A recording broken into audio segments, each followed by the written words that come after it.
जगन्नाथ आम ओडिशार मौड़मणि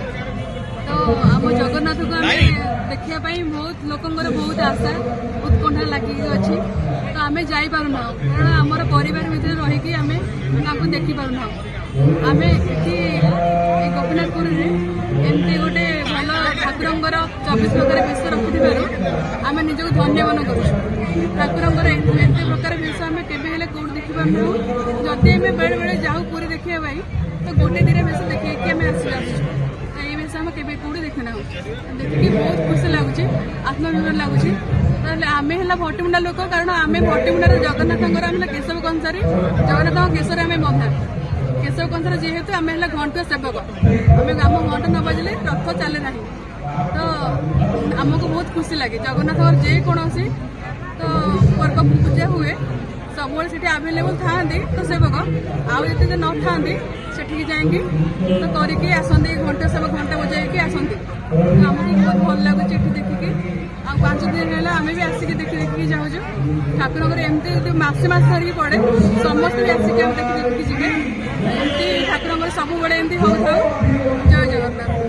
ये गाँव बोहू आउ 18 वर्ष बाघर भितर माने पूरी तो आम सब जाऊ दिनक दिने देखिकी पड़े आसू किंतु आज जो 4 दिन काल जो प्रोग्राम टी है ठाकुर जमती एठिकी आसिकी माने विजय करिसेंती आमे आसिकी एठी एते आनंद पाउछु एठू जीवाकू छाड़ी भी इच्छा हो नाही हला आउ कौन कहबू ठाकुरंकर तो अपार लीला जो तांकर बेश देखिकी माने आमको टोटाल माने पूरी कौन पूरी तो आम गोटे बेश देखिकी आसू किंतु एठी जो 24 बेशर प्रोग्राम टी हेछि एते सुंदर लगुची एते माने आनंद लगुची खुशी लगुची आत्मभरा है केते लोक केते कुआडू आसिकी एठी केते खंड गाँव लोक आसिकी एठी आसिकी विजय करिकी देखिकी जाउचंदी ठाकुर को बहुत खुशी लगुची आउ आनंद विभोर भी हे जाउछु आमे। वर्षा द्विवेदी आम घर पाखे प्रथम थर पर भल गोटे उत्सव लगुच जमी पुणी हो बर्तमान ये जगटा एत लोक एत ठाकुर एत प्रकार बेश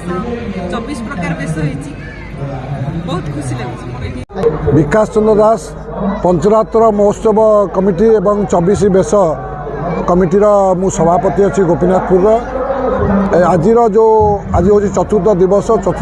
लोक समागम आपण मैंने ठीक देखिपे मो मन भर बहुत दिन गोटे स्वप्न थिला जे आगे आस्ते आस्ते आमर युवक मैंने पथभ्रष्ट होती समाज कलुषित होमें जो धार्मिक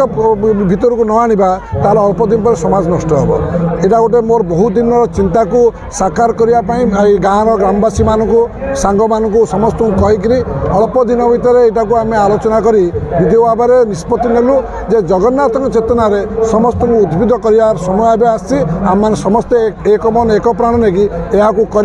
यार प्रचार प्रसार जगन्नाथ होचुंदी आमर टेक जगन्नाथ पाई आमर परिचिति समग्र भारत वर्ष समग्र पृथ्वी रे तेणु आपको व्यापक करिवार समय भी आसी तेणु आम समस्ते से जगन्नाथ विलीन हो मु डॉक्टर चित्तरंजन पंडा आम घरटा ये गोपीनाथपुर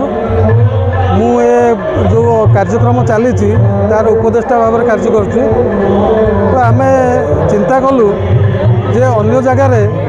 आमर जगन्नाथ पंचरात्र होउची बाबा सत्यानंद बाबा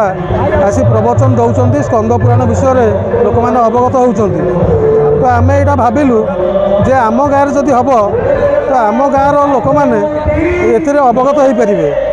तो पुरी जे जाउचंती से मात्र गोटे बेश देखुं कहीं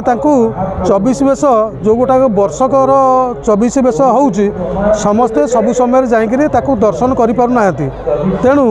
आमे भाविलु जे आम पाखे जो मैंने सब अच्छा आमर ग्रामवासी आमर साई पड़िशा आमर बंधुबांधव जो मैंने सब अच्छा तो सेमाने गोटे दिन में 24 बेश को देखिए जे से 24 बेश कौ समय होउची आउ कि प्रकार होउची এটা ଗୋଟେ ବଡ଼ ସୌଭାଗ୍ୟର କଥା ଯେ ଆମେ ଆଜି ଚତୁର୍ଥ ରାତ୍ରରେ ଆମେ ପହଞ୍ଚେ। ବାବା ସତ୍ୟାନନ୍ଦ ବାବୁ ଆସୁଛନ୍ତି ସବୁବେଳେ, 4 ଦିନ ହେଲାଣି ତ ଚାଲିଛି, ବହୁତ ଲୋକ ସମାଗମ ହେଉଛନ୍ତି। ଏ ତ ଜଗନ୍ନାଥ ହେଉଛନ୍ତି ଜଗତର ନାଥ, ସେ ଆମର ଖାଲି ପୁରୀର ନାଥ ନୁହନ୍ତି କି ଓଡ଼ିଶାର ନାଥ ନୁହନ୍ତି। ତ ସେଥିପାଇଁ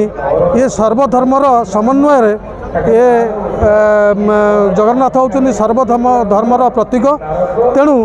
ଏଠାରେ ଖାଲି ହିନ୍ଦୁ ଧର୍ମର ଲୋକମାନେ ଆସୁନାହାନ୍ତି, ଏଠାରେ ମୁସଲିମ୍ ଖ୍ରୀଷ୍ଟିଆନ ମଧ୍ୟ ଆସି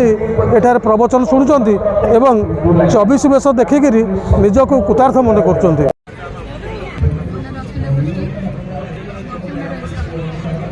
ଜଗନ୍ନାଥ ଆମ ଓଡ଼ିଶାର ମଉଡ଼ମଣି। ତ ଆମ ଜଗନ୍ନାଥକୁ ଆମେ ଦେଖିବା ପାଇଁ ବହୁତ ଲୋକଙ୍କର ବହୁତ ଆଶା ଉତ୍କଣ୍ଠା ଲାଗିକି ଅଛି। ତ ଆମେ ଯାଇପାରୁନାହୁଁ, କାରଣ ଆମର ପରିବାର ଭିତରେ ରହିକି ଆମେ ତାଙ୍କୁ ଦେଖିପାରୁନାହୁଁ। ଆମେ ଏଠି ଏ ଗୋପୀନାଥପୁରରେ ଏମିତି ଗୋଟେ ଭଲ ଠାକୁରଙ୍କର 24 ପ୍ରକାର ବେଶ ରଖିଥିବାରୁ ଆମେ ନିଜକୁ ଧନ୍ୟ ମନେ କରୁଛୁ। ଠାକୁରଙ୍କର ଏତେ ପ୍ରକାର ବେଶ ଆମେ କେବେ ହେଲେ କେଉଁଠି ଦେଖିପାରୁନାହୁଁ। ଯଦି ଆମେ ବେଳେବେଳେ ଯାଉ ପୁରୀ ଦେଖିବା ପାଇଁ ତ ଗୋଟେ ଦିନ ବେଶ ଦେଖିକି ଆମେ ଆସିଯାଉଛୁ। ଏଇ ବେଶ ଆମେ କେବେ କେଉଁଠି ଦେଖିନାହୁଁ। ଦେଖିକି ବହୁତ ଖୁସି ଲାଗୁଛି, ଆତ୍ମବିଶ୍ୱାସ ଲାଗୁଛି। ତାହେଲେ ଆମେ ହେଲା ଭଟିମୁଣ୍ଡା ଲୋକ, କାରଣ ଆମେ ଭଟିମୁଣ୍ଡାର ଜଗନ୍ନାଥଙ୍କର ଆମେ ହେଲା କେଶବ କଂସାରୀ, ଜଗନ୍ନାଥଙ୍କ କେଶରେ ଆମେ ବନ୍ଧା। କେଶବ କଂସାର ଯେହେତୁ ଆମେ ହେଲା ଘଣ୍ଟ ସେବକ, ଆମେ ଆମ ଘଣ୍ଟ ନ ବାଜିଲେ ରଥ ଚାଲେ ନାହିଁ। ତ ଆମକୁ ବହୁତ ଖୁସି ଲାଗେ। ଜଗନ୍ନାଥଙ୍କର ଯେକୌଣସି ତ ପର୍ବ ପୂଜା ହୁଏ ସବୁବେଳେ ସେଠି ଆଭେଲେବୁଲ୍ ଥାଆନ୍ତି ତ ସେବକ, ଆଉ ଯେତେ ଯେ ନଥାନ୍ତି ସେଠିକି ଯାଇକି ତ କରିକି ଆସନ୍ତି, ଘଣ୍ଟା ସେବକ ଘଣ୍ଟା ବଜାଇକି ଆସନ୍ତି।